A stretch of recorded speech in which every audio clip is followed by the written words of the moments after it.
again and welcome to another edition of Shed Talk, the second video for February 2021.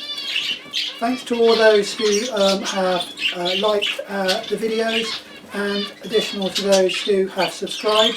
Don't forget you can subscribe to the channel, just hit the subscribe button, and if you want early notifications, hit the bell. I'm very pleased to say, and I'm very grateful to the Dartford and Kent Budget Society for promoting my videos on their newsletter. Dartford and Kent Budget Society, one of those forward-thinking societies. Excellent club. Provide a lot of online information. They do an e-newsletter, I believe monthly, and they do a number of online talks as well. So well worth looking over to their Facebook page, having a look at it, and contact them if you want to join. Like I say, really good club, and thanks again to those for them for promoting both the Shed Talk channel and also the genetics videos as well. So what have we got in this video? Well, I thought I'd start off by talking about record keeping and the way that I do it. Once again, as always, quick caveat, this is the way I do it in my shed.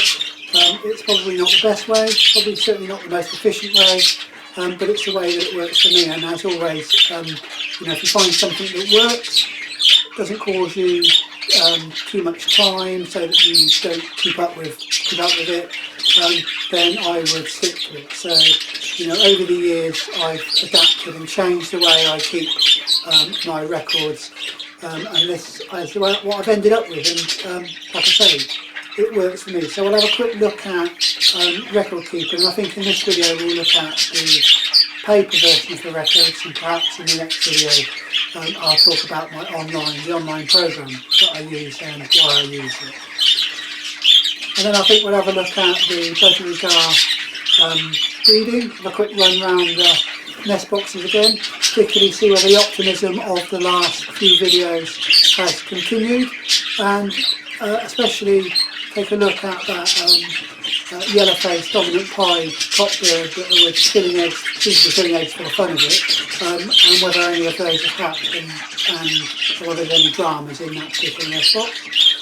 We'll also have a look in the finch flight, where once again there was another surprise with some more baby finches in there. And then finally I'll have a look at where some of the stuff that I'm thinking about doing in the spring and summer months on this channel, where we're looking at taking that and some of the new stuff I'm thinking about doing. So let's just crack on and have a look at the breeding records that I keep, or the record keeping that I use. I thought I'd start off by looking at the nest box in my quick to view system, so that enables me to see what I've got currently in each of the nest box. And I use these little stickers that you can see there, so they just stick on, and I use all four of the colours to mark the nest box. So when an egg first appears in the nest box, I put a yellow sticker on. You can see one here, and that just tells me that there's an egg has been laid, but it doesn't tell me anything about the egg. So that just lets me know that an egg has been laid in that nest box, and I add one sticker for each of the eggs. Then what I do is, when I first candle them to see what they look like, they either get a red sticker, as in this case, or a blue sticker, and I'll show you a blue sticker in a second, or a blue sticker over top of the yellow. Red indicates that it's fertile, stands to reason, given that when it's fertile you can, it shows those red veins in there, and the blue tells me that it's a non-fertile egg. And then finally, when the bird hatches, and I normally give it a day to make sure that it's been fed, I then put a green sticker on it to show me that there's a chick in the nest box. So yellow tells me that there is an egg in the nest box. Red or blue tells me that there's an egg that's either fertile or not, and the green will tell me that there is a chick in the nest box. That's just my quick to view. You may also notice, I'm not sure if you can see this, but on this one here, I've marked it with a little, it's actually a sort of dark red dot. That tells me something about the egg, that in this case, that particular egg was addled, so it was never going to hatch. And I also put a dot on either the yellow ones or the blue ones if I've removed the egg from the nest box, so it lets me keep track of what's in there. And obviously at the end of each round I just remove the stickers. And on this nest box here you can see the blue stickers and probably the dots. The reason that one's done, so they're normally done in order, so egg 1, 2, 3, 4, 5, 6, 7 in this case. The reason that one's got a dot on it is because actually it got broken in the nest box, so I removed it. So that's just my quick to view way of keeping a check on all of the nest boxes. Finally, on top of the nest boxes I've got some cards, so I'm hoping you can see those. Got feathers on them. We'll have a look at what I do with those now. So what I said, what we would do now is have a quick look at the paper records that I keep for the birds. Now I know there's lots and lots of different ways that do this, so this is just the way I do it. I know people keep record books with all of them in. You can purchase those. I know a number of places do them. The Budgerigar Society do those. They'll do nest cards and then breeding records, and then for annual breeding record books, and then overall stock books. So and you transfer the information from one to the other. I find from my own personal point of view that it becomes a bit fiddly for me, and I end up missing things out. I've tried keeping books and I don't always fill them in, partly because of time and all the rest of it. We've all got these various constraints, so I've adapted it and have a different way of using it, and I'll show you the method that I use in terms of the paper method, and then, like I say, in the next video we'll take a look at the online tool that I use to enable me to keep a good record of all of my birds and their ancestry. So on each of the nest boxes there are a number of cards. The first one just tells me which nest box the cards belong to, so in this case it's cage 5. I'll just move that one out of the way. And then there are 2 cards which cover the birds that are in it. Now, so in this case it's just the 2 pairs. I'll cover these cards in a little bit more detail. So this will cover the cock and the hen, and as the youngsters start to mature and feather up, I can add a card for each of the chicks that are there, so I have some idea of exactly where those birds are and which ones I'm expected to be in the nest box. So I'll cover these cards in a little bit more detail in a second, and then the final card I have just is as the eggs are laid, I note those down. So and I know some people keep a nest box card with all printed out and all that. I've tried that, didn't really work for me, so this is quite quick and simple. These cards are relatively cheap, so and I just throw them away at the end. I can use both sides. Obviously the first bit down this side is just the egg that's laid, so in this case there were 8 eggs laid. The next one is the date they were laid.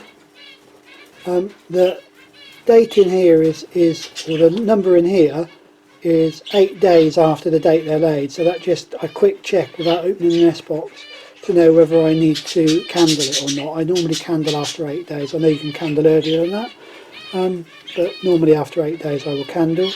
The next one is the date they're due to hatch, and then the next one is whether the egg is full or not. So in this case it was, I think they were all full. I'm not sure if I've done that one. I should have done that yesterday. So I'll have a look at that in a minute, but that, I suspect that egg's going to be full. And then here is the date they hatch. So in this case this one didn't hatch, so I've put dead in shell. And then these two have both hatched out. And then what I will then do is put the ring number along here. So that's a relatively simple nest card that I use. Like I say, not printed out or anything, and I just fill it out as I'm going. Makes it nice and easy for me to just be able to pull that off the nest box, have a quick look at whether I need to candle any of the eggs, or whether I need to ring any of the chicks. So there we are, that's the nest box cards that I use. I'll just cover these, the actual cards I used for the individual birds.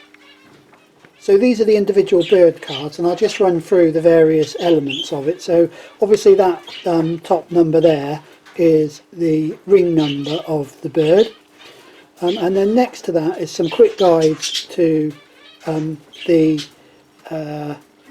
colour and variety of the bird. So I use the coloured cards based on whether it's a green series or a blue series bird. So I know this is a blue series bird because it's a blue card, and I use a green card for green series, or yeah, for the green series birds.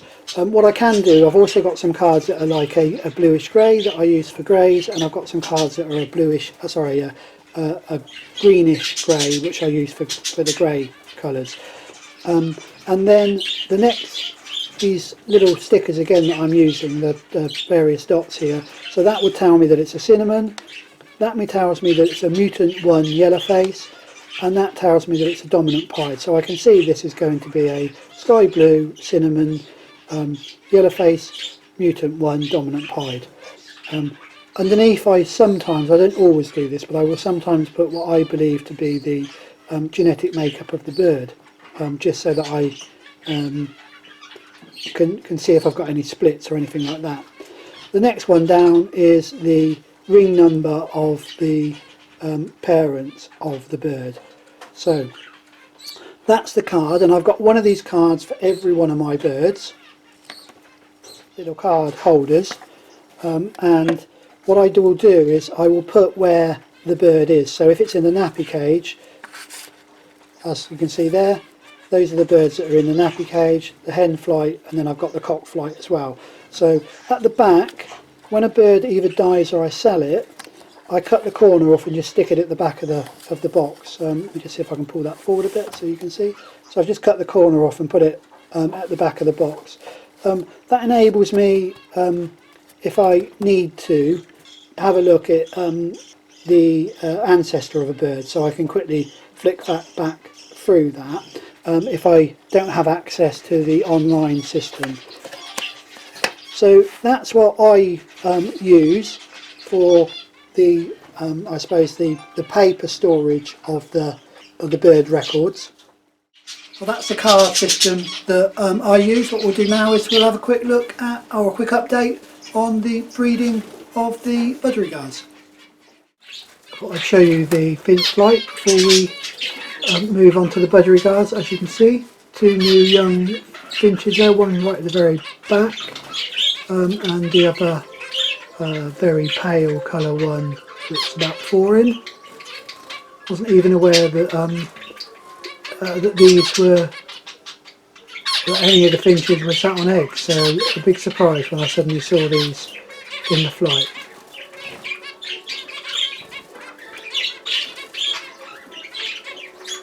And also we have another hen we'll have a look at now.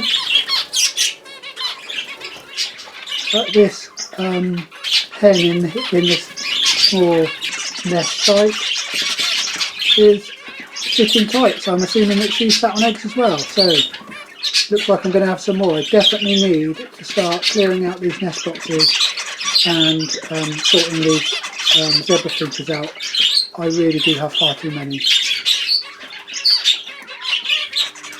Well, it really looks like we can't stop the zebras from breeding, doesn't it? I really must go in there and have get the nest boxes out, have a sort out of those zebra finches and see which ones I might want to keep and which ones I'm going to get rid of. I don't know where I'm going to get rid of them at the moment. We're still in lockdown, so no real sales events. But I'll have a think about that over the next couple of months or so. We did a full nest box check to the budgerigars and in the last video, and you might remember it really looked as if we were getting into full swing in the season. We had eggs being laid, lots of a good number of full eggs. We had chicks in nest boxes. I won't do a full nest box check this time because we did it in the last one, but we might check 1 or 2 nest boxes. What I will do is just quickly update you on where we are. So we'll start off with pair 1. This was still the original pair 1 on their 3rd round, I believe. Laid another 6 eggs, clear again, so I am going to split this pair. If the last 2 eggs are clear, I'll just remove the eggs, split them, and I'll find another hen for this cocktail. I've got one in mind. She might still be a little bit young, but we'll have a think about that. And it looks like she's just coming into condition, so I might give her a try, or might give it a month and then give her a try. And then if we think about pair cage 2, this is a newish pair. She had just started laying. You may remember we were talking about splitting this pair up, but she had just started laying, laid 2 eggs, both of those are clear, and then there was a big gap, probably about 6 days when she didn't lay anymore, and now she's just started laying again. So I'll have a look. I'm hoping that maybe that break, the second group of the first round, if that makes sense, has a possibility of being full. So, moving on then, we'll have a look at cage 3. This one had 4 chicks in it. Remember, all 4 chicks are still there and being fed. 2 of them actually gone out into the cage already. They still look a little bit young, but every time I put them back in the nest box, they pop back out again. One of the things I've noticed about this particular round is that they don't seem to be feathering up very well. Now I'm not sure whether that's a bit of feather plucking by the hen or not. I'm guessing it probably is. So, and I'm wondering why she would start feather plucking. I've never noticed that. I've checked the records for this hen, I've checked the card for this hen, there's no mention of her feather plucking before, so it may be that there's a deficiency there somewhere, and I'm wondering whether it might be a protein deficiency. So I'm having a think about my soft feed at the moment. I've been watching a number of videos, and maybe we'll talk a little bit about my plan around that in the next video, if we have time. So that's cage 3. Pair 4, you remember these had 2 chicks in their first round, were laying again. Unfortunately the second round, having had, I think they had 4 full eggs in the first round. Second round, no full eggs at all. So I'm just gradually removing the eggs from that nest box. Once they've done that, I'll retrim the vents and let that pair go for 1 more round. So that was pair 4. I'll leave pair 5 for a second because we're going to have a look in that one's nest boxes. That's that really nice dominant pied cock that's on a new hen. And remember, in the last video, filling eggs for fun of it seemed like this time round, having split him from his first hen. And so had a total of, I believe, 7 full eggs. So we'll have a look and see we'll have a look in that nest box and see what we've got in a second. And the final one then is pair 6, still my original pair 6, on their 3rd round. First round all clear, second round 3 full eggs, all hatched, but all the chicks died. And we're now on the 3rd round, their third, probably the final round. So far laid 5 eggs.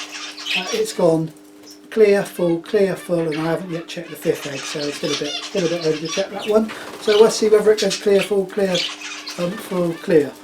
But we'll wait and see. So it does feel like we're getting there with this. We've now got full eggs in a number of nest boxes and chicks in a number of nest boxes, so that's looking good. Before I leave the update on the nest boxes, let's have a quick poke our head into cage 5. So let's have a quick look in nest box number 5. And there we go. I think you can see that. There are 4 chicks in there. You might not be able to see all 4 of them, but there definitely are 4 chicks in there. That egg there is, or the one egg there is the one that's, you see that, so the one closest to the camera is the adult one. The others I believe are all full, so it looks like we might get a good round off of this pair now, which is really pleasing. One of my favourite birds, the cockbird is one of my favourite birds in the flight. So let's pop those back, let Mum go in. She's feeding those really well. Well, that's just about all we've got time for this video, although at the beginning of the video I mentioned I was going to talk a little bit about the future of the channel and some of the stuff that I was thinking about planning coming up in the future. Some of you may know that I did a number of videos on the Beginner's Guide to Budgie Genetics, and that was followed up by I suppose an e-book on that complemented the series, although they complemented each other. The e-book was a bit more in depth than the videos. I'm planning to do an add-on, or I suppose a part 2 to the Beginner's Guide e-book, looking at a colour guide, I suppose, talking about the various colours in budgerigars and how to recognise them, if there's nothing else but just to help myself. And I'm thinking about whether we ought to be doing it, or whether I ought to do some videos to support that colour guide. Let me know what you think. But until then, until the next video, please do enjoy your birds, and as always, stay safe.